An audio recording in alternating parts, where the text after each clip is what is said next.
Cześć, witam Was bardzo serdecznie, drodzy widzowie. W tym materiale pokażę Wam, jak w prosty sposób skonfigurować i wyeksportować swoją własną grę.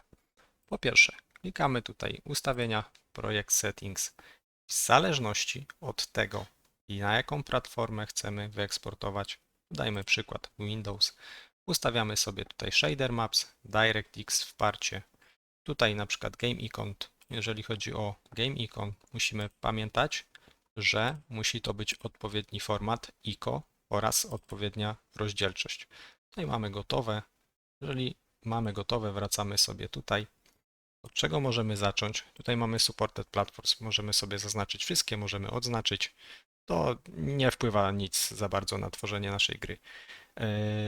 Zacznijmy od ustawienia naszych początkowych map i modów naszej gry. W zależności od tego, jaki nasz projekt jest, czy na przykład mamy menu startowe, jeżeli mamy menu startowe, jest one stworzone na innej mapie, to tutaj Game Default Map musimy zmienić na przykład nazwę menu naszej mapy i oczywiście mode też musi być zmieniony do naszej mapy odpowiedni. Jeżeli mamy to gotowe, możemy dodać do naszego projektu film początkowy.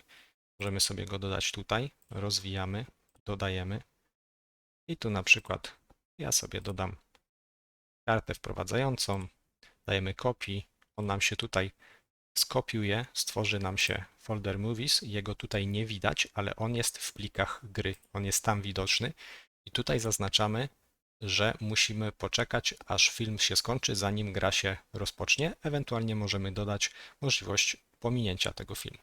Jeżeli mamy to już gotowe, możemy przejść do pakowania gry. Tutaj mamy coś takiego jak development, czyli najlepszy format do zapisu naszych plików, jeżeli nie jesteśmy pewni, że gra funkcjonuje dobrze i będziemy ją poprawiać, więc zostawiamy ją tutaj.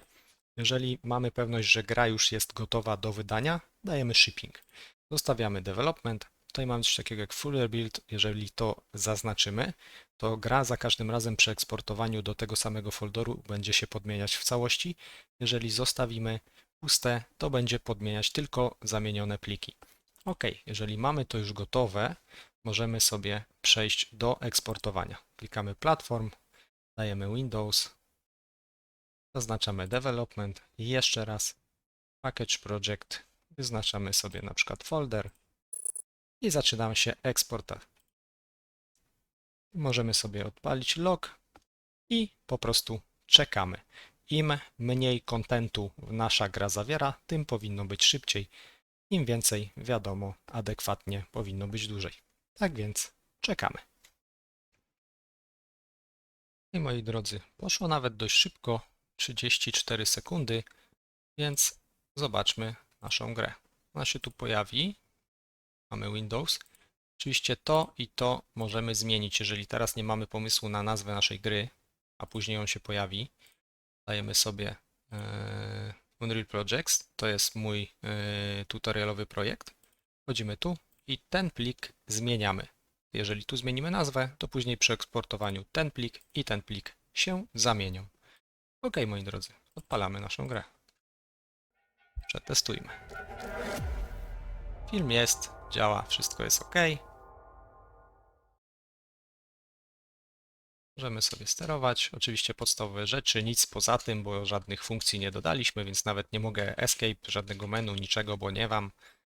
Więc Alt F4 i mamy gotowe. Tak wygląda nasza gra przy eksportowaniu.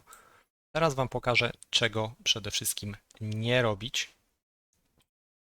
To odpalmy sobie Epic Games Launcher.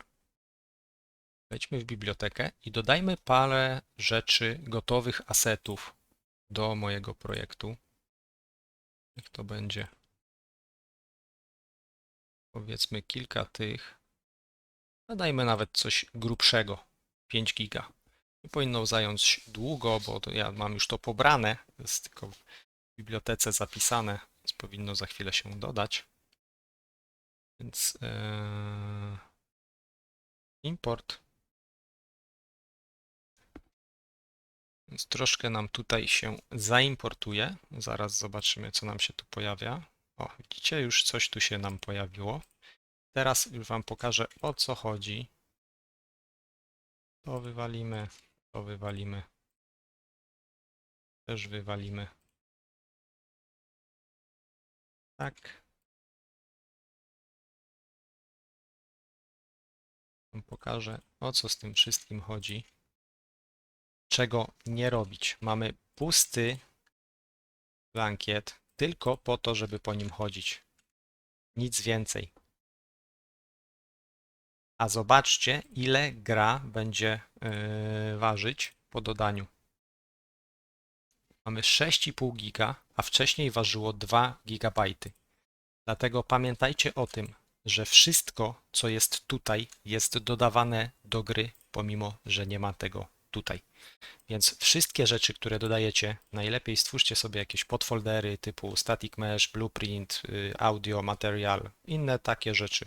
Jeżeli macie cokolwiek, robimy tak.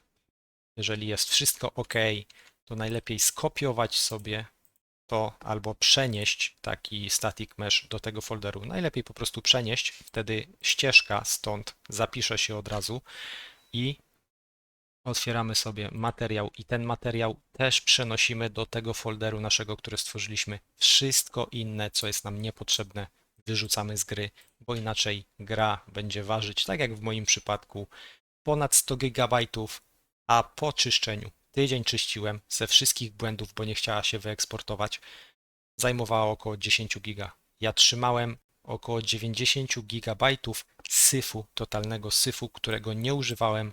To tak jakbyście mieli grę AAA, a znajduje się ona tylko na tym kwadracie.